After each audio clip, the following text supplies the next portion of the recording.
नमस्कार और section news network और आप सभी का स्वागत है। साल 2020 के अमेरिकी राष्ट्रपति चुनाव में हार के बावजूद बड़ी मुश्किल से व्हाइट हाउस छोड़ने वाले डोनाल्ड ट्रंप एक बार फिर से अमेरिकी राष्ट्रपति चुनाव की दौड़ में शामिल हो गए हैं। डोनाल्ड ट्रंप ने व्हाइट हाउस की दौड़ में तीसरी बार शामिल होने की घोषणा की है। उन्होंने मध्यावधि चुनाव में रिपब्लिकन पार्टी के खराब प्रदर्शन और मार आ लागो क्लब सहित अन्य मामलों में अपने खिलाफ जारी कानूनी जांच के बीच यह घोषणा की है।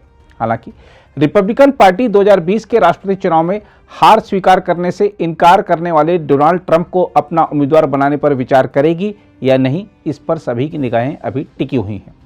ट्रंप के हार नहीं स्वीकार करने और उनके कथित भड़काऊ भाषणों के बीच उनके समर्थकों ने 6 जनवरी को अमेरिकी संसद भवन यानी कैपिटल हिल में हिंसा की थी। पाम बीच स्थित मारो लागो क्लब में अमेरिका के 30 झंडों और मेक अमेरिका ग्रेट अगेन नारे वाले बैनर के बीच खड़े 76 वर्षीय डोनाल्ड ट्रंप ने अपने हजारों समर्थकों, क्लब सदस्यों और पत्रकारों को संबोधित करते हुए कहा, अमेरिका को फिर से महान बनाने के लिए मैं आज अमेरिका के राष्ट्रपति पद के लिए अपनी उम्मीदवारी की घोषणा कर रहा हूं। उन्होंने कहा कि वह सुनिश्चित करेंगे कि अमेरिका के राष्ट्रपति जो बाइडेन साल 2024 में फिर से ना चुने जाएं।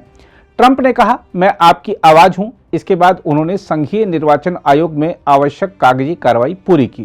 पूर्व राष्ट्रपति ट्रंप ने कहा, मैं चुनाव में इसलिए खड़ा हो रहा हूं क्योंकि मेरा मानना है कि दुनिया ने अभी तक इस देश की असली महानता नहीं देखी है।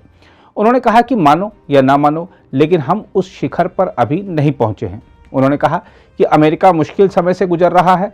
ट्रंप ने कहा, हम कट्टरपंथी डेमोक्रेट्स को हराएंगे जो हमारे देश को भीतर से नष्ट करने की कोशिश कर रहे हैं। हम आपको बता दें कि इससे पहले जो बाइडेन ने कहा था कि वह फिर से चुनाव में खड़े होना चाहते हैं, लेकिन इस संबंध में अंतिम फैसला क्रिसमस और नववर्ष के अवकाश के दौरान लेंगे। देखा जाए तो डोनाल्ड ट्रंप ने अपने राजनीतिक सफर के बेहद नाजुक दौर में एक बार फिर राष्ट्रपति पद का चुनाव लड़ने की घोषणा की है। वह मध्यावधि चुनाव में रिपब्लिकन पार्टी की भारी जीत के बीच अपने अभियान की शुरुआत करना चाहते थे, लेकिन ट्रंप समर्थित ज्यादातर उम्मीदवारों की हार के चलते उनका यह सपना पूरा नहीं हो सका। वैसे रिपब्लिकन पार्टी में ट्रंप का समर्थन भी लगातार घट रहा है। हाल के महीनों में उन्हें अपने ही कुछ सहयोगियों की आलोचनाओं का सामना करना पड़ा है, जिनका कहना है कि रिपब्लिकन पार्टी के लिए अब भविष्य के बारे में सोचने का समय आ गया है। फ्लोरिडा के गवर्नर रॉन डेसेंटिस पार्टी में राष्ट्रपति पद की उम्मीदवारी के लिए पहली पसंद बनकर उभर रहे हैं। ऐसे में देखना होगा कि क्या वाकई ट्रंप को रिपब्लिकन पार्टी की उम्मीदवारी मिल पाती है या नहीं। ट्रंप को अभी पहले प्राइमरी और कॉकस चुनाव जीतने होंगे, उसके बाद अपनी पार्टी के नेशनल कन्वेंशन में नेताओं का समर्थन हासिल करना होगा। हाल के मध्यावधि चुनाव में जिस तरह ट्रंप समर्थित उम्मीदवारों की बड़ी संख्या में हार हुई है, उसके लिए ट्रंप के अड़ियल रवैये को जिम्मेदार माना गया। साथ ही डेमोक्रेटिक पार्टी ने ट्रंप को लोकतंत्र के लिए खतरे के प्रतीक के रूप में इस तरह स्थापित कर दिया है कि लोग उनसे खार खाने लगे हैं। ऐसे में ट्रंप की पार्टी के लिए उनको उम्मीदवार बनाना बड़ा राजनीतिक खतरा मोल लेने के बराबर होगा। अगर आप भी लेना चाहते हैं देश दुनिया की तमाम जानकारी तो आज ही सब्सक्राइब करें हमारे चैनल को।